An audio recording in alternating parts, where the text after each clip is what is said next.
Bien, pues a continuar con el siguiente está la sección 217.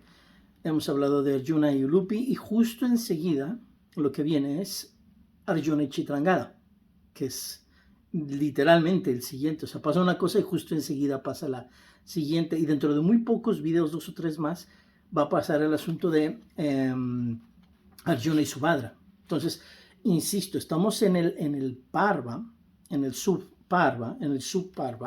Arjuna tiene un subparva, no un parva, digamos, completo, digamos, de los grandes, de los 18 grandes del Mahabharata, no tiene un subparva dedicado a él, cuando Karna tiene un parva completo, ¿no? En el Mahabharata, así como Bhishma, así como otros, ¿no? Entonces, bueno, eso es de alguna manera revelador en muchos sentidos. Entonces, este es de Arjuna y Chitrangada. Y antes de empezar a leer, algo muy importante que sí quiero señalizar es, acabamos de hablar del asunto de Arjuna, de que se va 12 años al exilio. Aquí con Chitrangada, 3 de esos 12 años, 3 años los va a pasar con ella, con Chitrangada. 3, o sea, estamos hablando de una cuarta parte del tiempo total, única y exclusivamente aquí. Y ya veremos cómo es que utiliza el resto del tiempo. Pero algo que tenemos que tener muy en claro es lo siguiente. Mientras la historia del Mahabharata, la parte escrita esta, nos está llevando a focalizarnos, por así decirlo, microscópicamente hacia Arjuna en esta parte de la historia, así como en otras nos va a llevar a centrarnos microscópicamente en asuntos de la paz, en asuntos relativos a Bhishma, en asuntos relativos a Drona, en asuntos relativos a Karna, así como el Mahabharata de repente por fuerza tiene que llevarnos a concentrar nuestra atención en un personaje o en una parte de la historia. Tenemos que entender que en el Mahabharata siguen ocurriendo cosas con todos los demás personajes. O sea, el tiempo, Kala, el tiempo corre, estamos leyendo un personaje, va pasando el tiempo no va a volver atrás, pero están ocurriendo cosas en Hastinapura, están ocurriendo cosas en relación a Karna. Karna es el rey de Anga, por ejemplo. Karna está ocupado haciendo cosas en cuanto a su reino. El hijo de Drona es el rey de la parte norte, de lo que era Panchala, que fue la que le quitaron, la parte del reino que le quitaron a Drupada. Entonces, todo el mundo está haciendo algo, aunque no está nuestra atención ahí.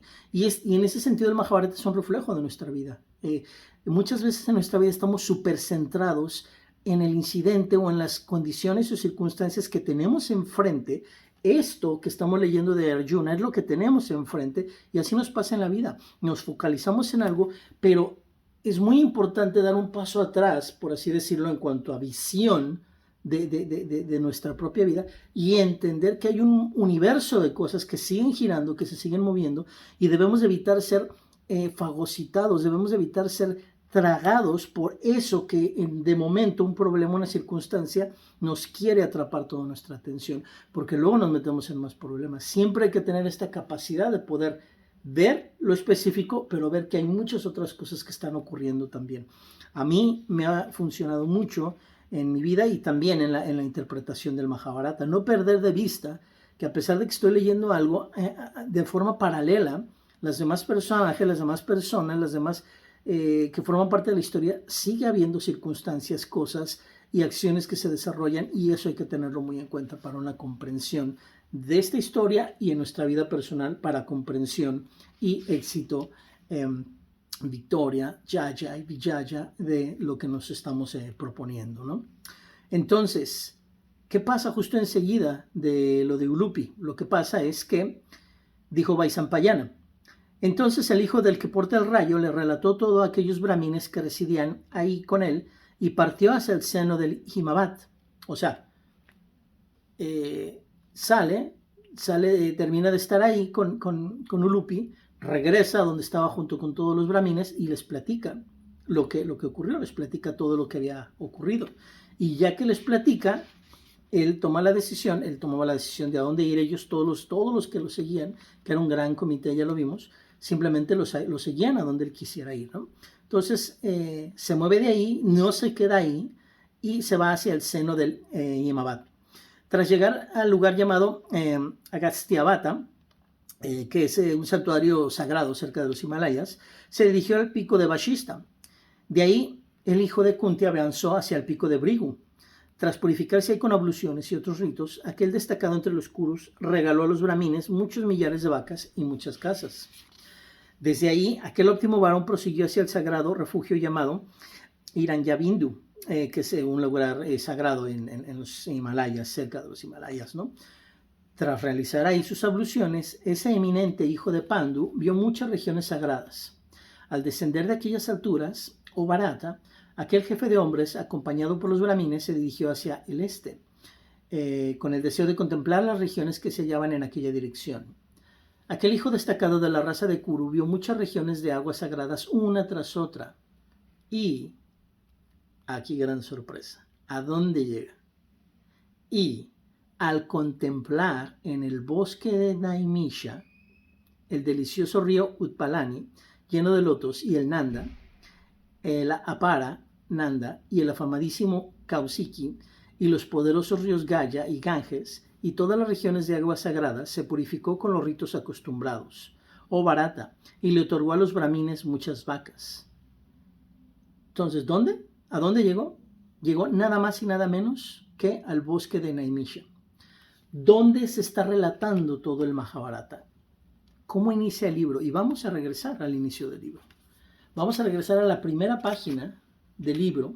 Vamos a regresar a justo cómo comienza el Mahabharata. Y vamos a ver el lugar específico donde comienza. Sauti se aproximó cierto día a los grandes sabios reunidos en el bosque de Naimisha. Los ascetas, deseosos de oír sus maravillosos relatos, prontamente se dirigieron hacia quien así se había acercado a la aislada morada de los habitantes del bosque de Naimisha. Entonces, justo donde mucho tiempo después, Sauti estará relatando a los sabios todo esto, justo en esta parte del libro, Arjuna está ahí, está justo ahí. A todas las regiones de aguas sagradas y a todos los otros lugares santos que había en Vanga y Kalinga, Arjuna los visitó. Y al verlas todas y tras realizar las ceremonias apropiadas, regaló muchas riquezas. Aquí hay algo muy interesante. Van 3 veces en este capítulo, 3 veces en que Arjuna regala riquezas. ¿A quiénes? A brahmines. Esto es algo muy importante, porque ya lo he mencionado en otros videos, actualmente en el 2022, en todos estos próximos años, realmente el destrozo de la parte espiritual del hombre tiene mucho que ver con restar de recursos absolutamente a todos los brahmines, a todas las personas que son especialistas en cosas para mejoramiento espiritual y personal, es despojarlos de todo tipo de recursos. Es incluso en las escuelas se está prohibiendo cada vez más y más la enseñanza de filosofía, la enseñanza de civismo. Estas son megatendencias a nivel mundial. Y esto está planeado para que así sea, para controlar a la población, que de por sí ya está extremadamente dormida y sumida en este estado zombie del cual ya hemos hablado en tantos videos, ¿no? Y en esta época, hace 3000 años, habría muchas cosas con las que a lo mejor no estamos de acuerdo actualmente, pero eso sí, había una gran cantidad de apoyo a los brahmines para que sin distracciones pudieran dedicarse a la contemplación, al estudio y a las cuestiones espirituales, para que los kshatriyas se dedicaran a lo suyo también sin distracción, para que los vaishyas se dedicaran a lo suyo, para que cada quien hiciera la parte que le correspondía en la sociedad, pero no dejaban a los brahmines sin recursos. ¿Por qué? Porque imagínate, un brahmin no podía llegar a ser bueno si realmente parte del tiempo tenía que estar trabajando y parte del tiempo tenía que estar haciendo sus obligaciones y sus actividades como brahmin. Entonces, ese es un gran acierto y algo que está totalmente desaparecido hoy, ¿no? Muchos de los proyectos, por ejemplo, este que yo realizo en particular, ya lo he mencionado muchas veces, yo no tengo ningún tipo de grupo detrás de mí, ningún tipo de institución, ningún tipo de beca, ningún tipo de universidad, ningún tipo de nada. Esto lo hago simple y sencillamente porque me nace hacerlo. No hay un motivo ulterior, ni siquiera estoy tratando de convertir a nadie a ningún tipo de de creencia o que sigan el hinduismo, no puede importarme menos, sinceramente. Lo veo como una cuestión de mejoramiento espiritual, de bienestar, el hecho de que personas comprendan este tipo de verdades que hay dentro del Mahabharata, y esa es toda la intención. Pero insisto, se tiene que hacer con los recursos propios que yo tengo, porque de por sí las personas que tienen este tipo de recursos son muy limitadas las personas que los llegan a tener. Estoy hablando de académicos en universidades, etcétera, y que bueno, que a veces los tengan, son muy limitados, pero a veces los llegan a tener. Y cuando los tienen, la segunda desventaja es que desafortunadamente muchos de estos académicos terminan produciendo productos, resultados de una calidad desastrosa y de una utilidad vergonzosa, la mayoría de las ocasiones, no siempre, ¿no? Es triste ver el nivel de ineptitud que muchos académicos tienen, así como hay muchos otros académicos extremadamente hábiles y que hacen cosas maravillosas y que hacen cosas muy útiles, pero son la minoría, son la minoría. Entonces es una vergüenza, ¿no? Recibir recursos, tiempo, tener todo el tiempo para hacer research, papers, investigaciones y entregar resultados tan mediocres y tan lastimeros, ¿no? Pero bueno, todo este asunto tiene que ver con el asunto de que Arjuna está muy ocupado y muy proactivo en el tema de proteger a sus brahmines y realmente dotarlos de recursos. Eso sí se tiene que señalizar porque es algo que no existe, prácticamente está desaparecido dentro de este salida, de este ascenso, de esta salida de Kali Yuga que estamos viviendo actualmente, ¿no? Entonces, continúo leyendo, dice, luego todos aquellos brahmines que seguían al hijo de Pandu, o Bharata, se despidieron de él ante las puertas del reino de Kalinga y desistieron de seguir con él más adelante. El valiente Dhananjaya, hijo de Kunti, tras obtener la venia de aquellos, marchó hacia el océano, acompañado solamente por unos pocos sirvientes. O sea, iba él, no solo, y unos cuantos sirvientes, lo cual hace sentido, ¿no? Se van los brahmines, pero bueno, él se queda con unos cuantos sirvientes, él no es cualquier persona, él es parte crucial, importantísima de la familia real, ¿no? Entonces, al cruzar el país de los Kalingas, aquel poderoso avanzó observando en su camino diversas comarcas y sitios sagrados y diversas mansiones y casas deliciosas. A la vista del monte Mahendra, adornado por los ascetas que ahí vivían, fue hacia Manipura, avanzando lentamente a lo largo de la orilla del mar. Después de contemplar todas las aguas sagradas y otros lugares santos de aquella provincia, el armipotente hijo de Pandu fue a ver al virtuoso Chitrabhana, el gobernante de Manipura, o rey. El rey de Manipura tenía una hija de gran belleza llamada Chitrangada, y ocurrió que Arjuna la vio en el palacio de su padre, recorriéndolo a su placer. Al ver a la bella hija de Chitrabhana, Arjuna deseó poseerla.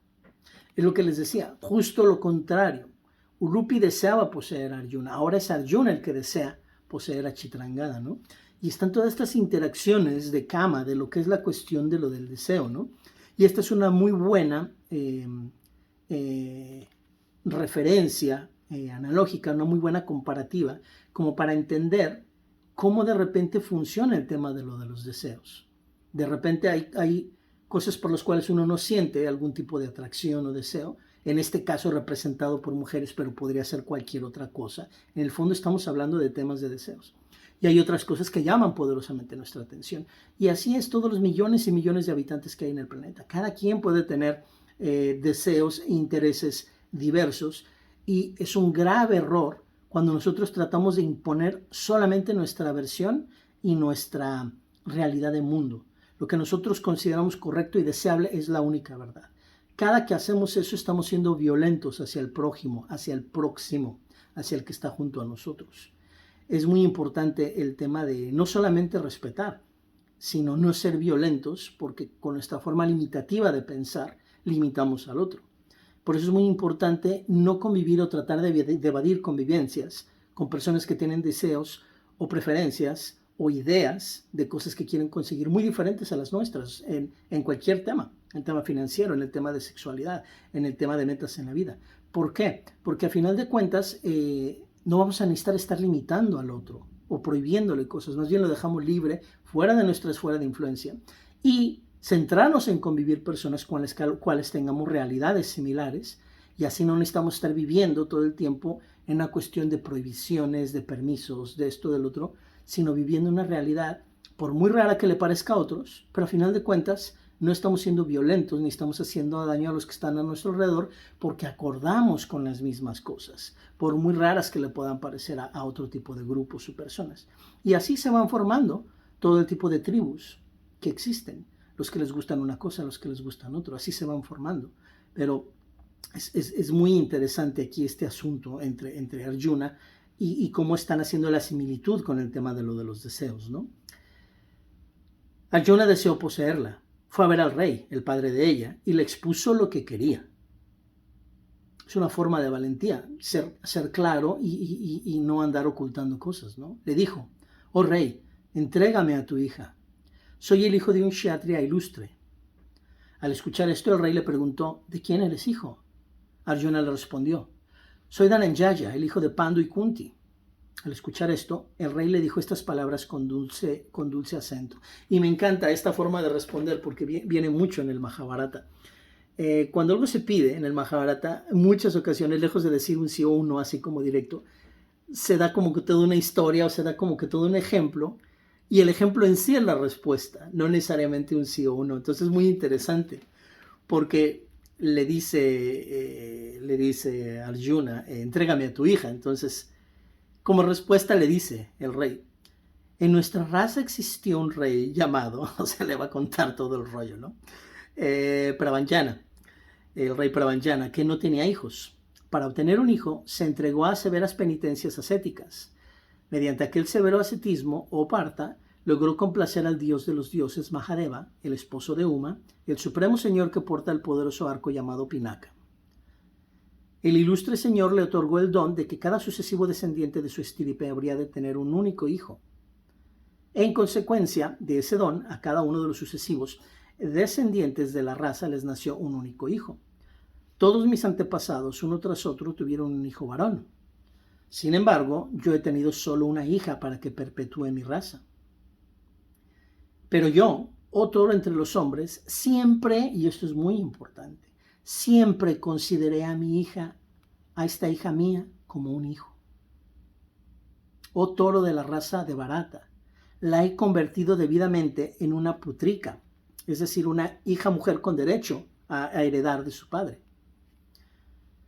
Por lo tanto, uno de los hijos que tú puedas engendrar en ella será el perpetuador de mi raza. Esto es muy interesante, el rey. O sea, recientemente en estos últimos miles de años, antes era diferente porque antes los miles de años anteriores había matriarcados, y bueno, era realmente la mujer la que dominaba, etc. Pero en estos últimos miles de años ha sido predominante el patriarcado en las sociedades humanas, y es muy interesante aquí el rey, su punto de vista de la costumbre era generalmente despreciar a las hijas, todavía hasta nuestros días, y no nada más en la India, en muchas partes del mundo.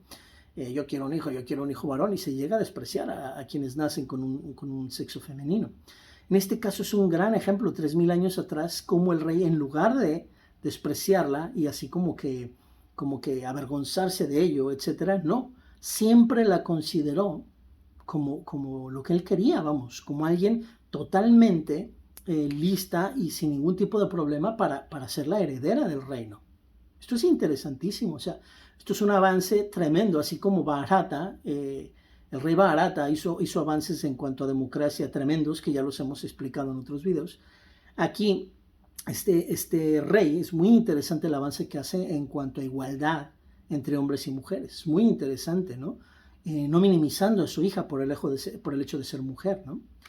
Entonces, bueno, esa es la respuesta que le da a Arjuna en cuanto a su petición. No le dice que no, obviamente, ¿no?